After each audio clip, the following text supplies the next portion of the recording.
غلطی نہیں ہے وہاں ٹین وہاں سے کی تو بھائی کوئی بات نہیں، ہم گھر میں آیا رکھ لیتے ہیں تنخواہ پہ. بلکہ میں یہاں تک بھی کہتا ہوں کہ وہ بیبی کیئر کیا اس کو کہتے ہیں ڈے کیئر، میں اس کا قائل نہیں ہوں، لیکن نہ پیدا کرنے سے بہتر ہے کہ وہاں ان سے پلوا پیسے دے کے.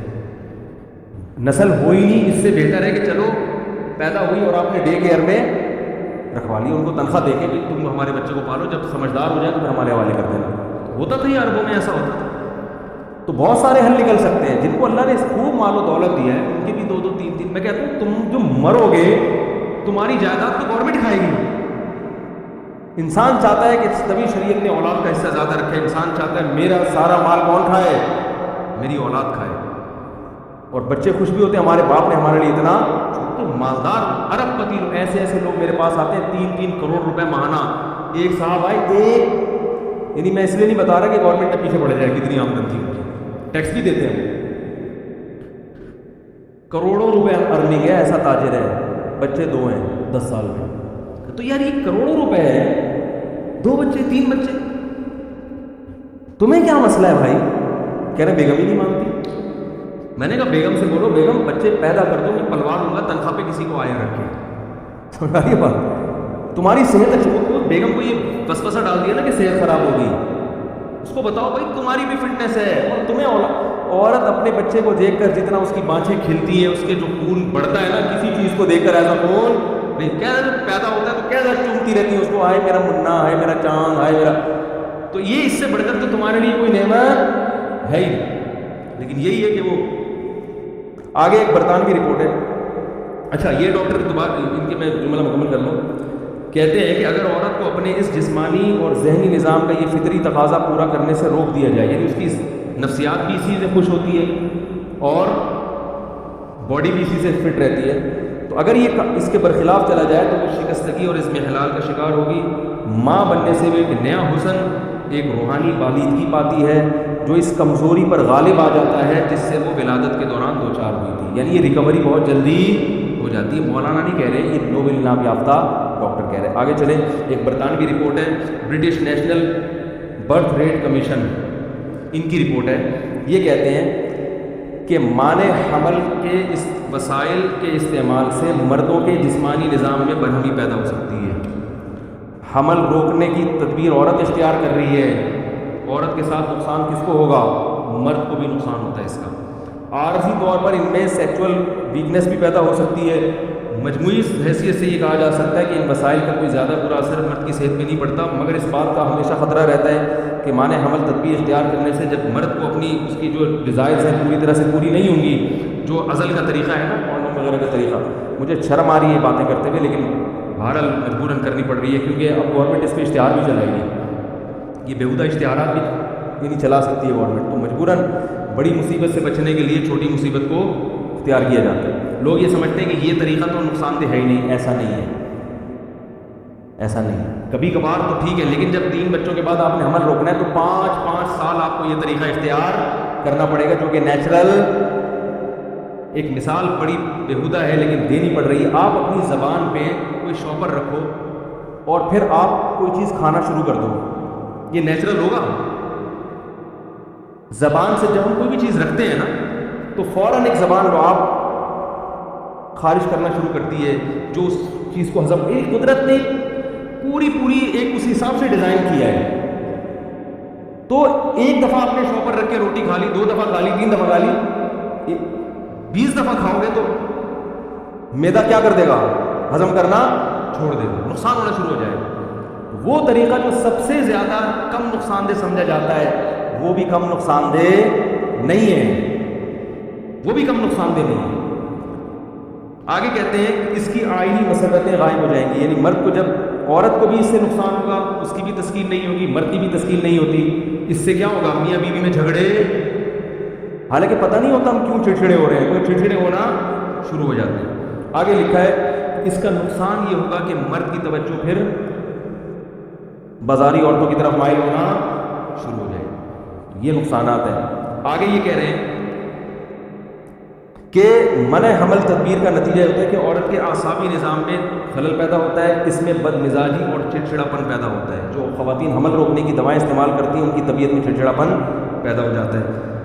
آگے ان کے شوہر کے ساتھ تعلقات خراب ہوتے ہیں، ان کو پتہ نہیں ہوتا کیوں لڑائیاں ہو رہی ہیں، لیکن وہ اندر طور پر کیا ہوتی ہیں، ڈسٹرب ہو رہی ہوتی ہیں۔ کہہ رہے یہ زیادہ تر ان گھریلو جھگڑ ان شادی شدہ جوڑوں میں ہوتا ہے جو کونڈوم کا استعمال کرتے ہیں۔ معذرت کے ساتھ مجھے اچھا نہیں لگ رہا ہے یہ الفاظ زبان سے نکالنا، مجھے بھی حیا آ رہی ہے، لیکن اگر میں اتنی وضاحت سے بیان نہ کروں تو شاید میں سمجھتا ہوں کہ میں اس موضوع کا حق ادا نہیں کروں، کیونکہ لوگ یہ بات بھی اٹھا رہے ہیں کہ بھئی اس میں کوئی نقصان نہیں، اس میں بھی بہت زیادہ کبھی کبھار تو ٹھیک ہے، لیکن مسلسل استعمال اس کا کیا ہے؟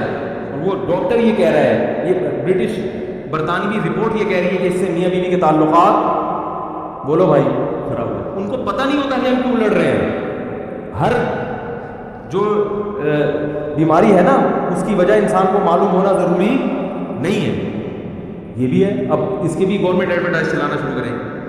آگے ایک ڈاکٹر میری ہے، یہ بھی یو کے کی ڈاکٹر ہے، یہ کہتی ہیں کہ اسقاط کی وجہ سے بڑی تعداد میں ایسے اثرات مرتب ہوتے ہیں جو آئندہ ولادت کے امکانات کو بری طرح مجروح کر دیتے ہیں۔ بسا اوقات خاتون عورت حمل روکتی ہے کہ ہم اگلے 2 سال کے بعد پیدا کریں گے، 2 سال کے بعد پھر پیدا نہیں، اولاد سے محروم ہو جاتی ہے۔ یہ بھی بہت دفعہ ہوتا ہے، یہ آپ کے اختیار میں نہیں ہے کہ کس سال بچہ پیدا ہوگا۔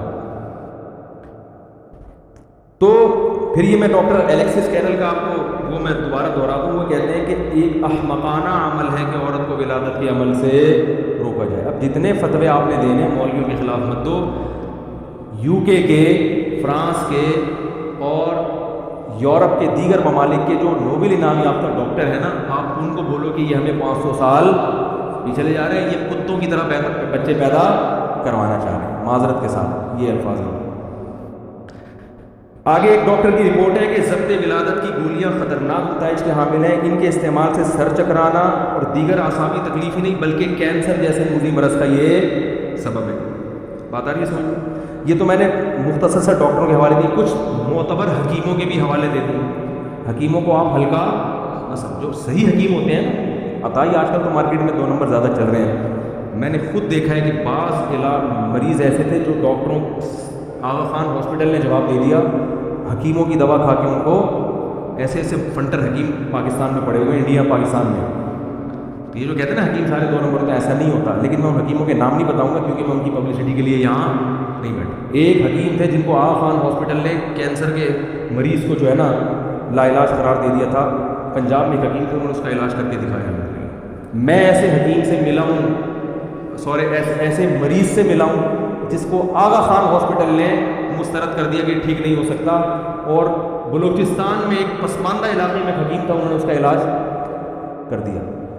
تو پھر بھی بتا دوں، حکیم کے پاس جانے سے پہلے 100 دفعہ قل ہو اللہ احد پڑھ لیں، کیونکہ حکیموں کا کوئی بھروسہ نہیں ہوتا، کچھ بھی لگا سکتا ہے وہ۔ صحیح حکیم کو تلاش کرنا بڑا مشکل کام ہے، ہوتے ہیں 12۔ اور میں نے ایک سرجن کو، آرمی کے سرجن کو دیکھا حکیم کی معجون کھاتے ہوئے، کہہ رہے یار کسی سے ٹھیک نہیں ہو رہا اس کم وقت کی دوا سے، میں خود ٹھیک ہونا شروع ہو گیا ہوں۔ کم وقت تو میں خود اپنی طرف سے کہہ رہا ہوں۔ تو آپ کو معلوم ہے کہ ہمارے ملک میں چند بڑے حکیم پیدا ہوئے جو واقعی بڑے خاندانی حکیم تھے، جن میں حکیم محمد سعید بھی تھے۔ حکیم محمد سعید نے یہ مضمون شائع کیا ہے ہمدرد میں جولائی 1985 میں۔ اس میں یہ انہوں نے پوری ایک عورت کی ہسٹری بیان کی کہ اس کی صحت بگڑتی جا رہی تھی، بگڑتی جا رہی تھی، بگڑتی جا رہی تھی، جس کا میں خلاصہ بیان کر رہا ہوں۔ بالآخر ہم نے اس سے کہا کہ اولاد کی ولادت پہ آ جاؤ، بچے پیدا کرنا شروع کر دو۔ اس عورت نے ان کو خط لکھا کہ میری تمام بیماری الحمدللہ ختم ہو گئی۔ پورا انہوں نے خط اس عورت کا شائع کیا اخبار میں۔ آگے وہ یہ لکھتے ہیں کہ ضبط ولادت کی گولیاں استعمال کرنے والی خواتین فالج کا بھی شکار ہو جاتی ہیں۔ ہمارے یہاں تو فری میں بانٹی جا رہی ہیں یہ دوائیں، فالج ہو جاتا ہے عورتوں کو ان دواؤں کے استعمال سے۔ یہ کینیڈا کی رپورٹ ہے۔ اچھا، کینیڈا کے ایک ممتاز ماہر امراض اعصاب کے مطابق اس نے اب تک جو مشاہدات کی ان کی روشنی میں کہا جا سکتا ہے کہ ضبط ولادت کی گولیاں جب سے استعمال ہونے لگی ہیں، خواتین پر فالج کے حملوں کا سلسلہ تیز ہو گیا ہے۔ ان کے مطابق کہہ رہے ہیں جو ہم نے کینیڈا میں انٹاریو کے علاقے میں جو مشاہدات کیے ہیں، ان کے مطابق 1967 اور 68 کے دوران ان گولیوں کو عوام میں متعارف کرانے کے بعد انہیں استعمال کرانے والے 57% عورتوں کو فالج ہوا ہے۔ 57% عورتیں کس میں مبتلا ہوئی ہیں؟ فالج مبتلا ہوئی ہیں ان گولیوں کے استعمال سے۔ اسی طرح آگے انہوں نے پوری رپورٹ پیش کی ہے، میرا خیال ہے اس کی ضرورت نہیں ہے کہ یہ اچھا یہ بھی ایک بات بتاؤں، یہ بی بی سی پہ میں نے خود پڑھی ہے رپورٹ، بی بی سی نومبر 24، اس میں یہ بی بی سی کے پیج پہ خبر شائع ہوئی ہے کہ جو عورتیں حمل گراتی ہیں ان میں جو آن دا ریکارڈ ہیں، جو بچہ ضائع کرا دیتی ہیں، ان میں ہر سال انڈیا پاکستان جیسے ملکوں کی بات ہو رہی ہے 68,000 خواتین موت کے منہ میں چلی جاتی ہیں۔ نہیں یاری بات سمجھ، اتنی خواتین بچے کی ولادت سے ہلاک نہیں ہوتی جتنے بچے حمل ضائع کرانے سے ہلاک۔ یہ تو آن دا ریکارڈ ہے، باقی گاؤں دیہاتوں میں کیا ہو رہا ہے، کتنی عورتیں حمل گرانے سے مر رہی ہیں، اس کا تو کسی کو پتہ ہے ہی نہیں۔